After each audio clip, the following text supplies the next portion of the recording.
प्यारे बच्चों, आज मैं आपको जंगल की एक कहानी सुनाती हूँ। जंगल में एक शेर रहता था जो कि बहुत ज़ईफ़ हो गया था, बहुत बूढ़ा हो गया था। अब उससे शिकार भी नहीं होता था। एक दिन वो लोमड़ी को कहता है, मेरी कुछ मदद करो, देखती नहीं हो मैं भूख की वजह से बहुत कमज़ोर हो गया हूँ। तुम मेरी वज़ीर हो, मेरी कुछ मदद करो। लोमड़ी ने कहा, अच्छा मैं कोशिश करती हूँ। वो जंगल में चली गई और इधर उधर देखने लगी। एक तरफ उसको एक गधा नज़र आया। उसने सोचा, मैं गधे को बातों में फिसला के बादशाह के पास लेके जाती हूँ और बादशाह उसको खा लेगा। तो वो गधे के पास गई। गधे को कहती है, तुम्हें पता नहीं है बादशाह सलामत बहुत बूढ़े हो गए हैं और हुकूमत किसी को देने वाले हैं। मेरी नज़र में तुम बहुत ताकतवर हो और तुम्हारा कद भी बहुत बड़ा है। मेरे हिसाब से तुम बादशाह बन सकते हो। तो चलो मेरे साथ, मैं बादशाह से तुम्हारी मुलाकात कराती हूँ और बादशाह तुम्हें बादशाहत का ताज पहना देंगे और तुम बादशाह बन जाओगे। गधा उसकी बातों में आ गया और उसके साथ चल दिया। जब गधा शेर के पास पहुँचा तो शेर ने फ़ौरन उस पर हमला कर दिया और उसका कान पकड़ लिया। गधा तो भाग गया मगर उसका कान कट गया। गधे का कान शेर के हाथ में आ गया। गधा भाग गया तो लोमड़ी बादशाह को कहने लगी, मैंने कहा था ना, आप बहुत ज़ईफ़ हो गए हैं, आपसे कुछ भी नहीं होगा।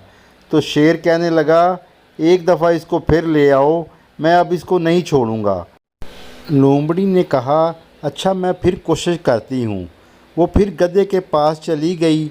गधे को कहने लगी, तुम बहुत जल्दबाज हो, तुमने बहुत जल्दी की। बादशाह सलामत तुम्हारे कान में कुछ हुकूमत की बातें करना चाहता था।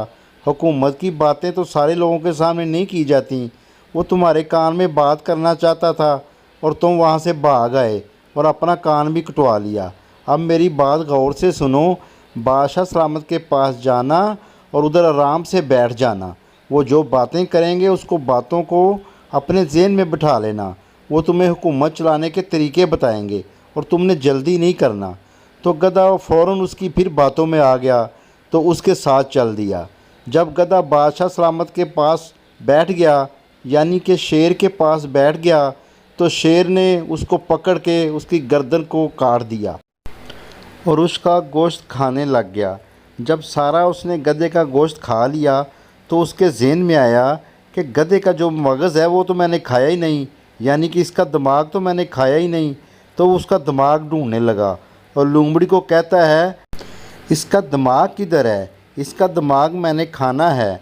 लोमड़ी उसको कहने लगी, बादशाह सलामत, इसका अगर दिमाग होता तो मेरी बातों में आके दूसरी दफ़ा इधर ना आता और अपनी जान ना गवा बैठता।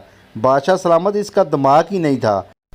लोमड़ी ने बड़ी चालाकी से उसका मगज़ खा लिया, यानी कि उसका दिमाग खा लिया। तो मेरे प्यारे बच्चों, इस कहानी से हमें ये सबक मिलता है कि किसी की बातों में नहीं आना चाहिए। अगर एक दफ़ा कोई धोखा दे दे तो दूसरी दफ़ा उसका इतबार नहीं करना चाहिए। मेरे प्यारे बच्चों, मेरी आज की नसीहत को याद रखना। अच्छा,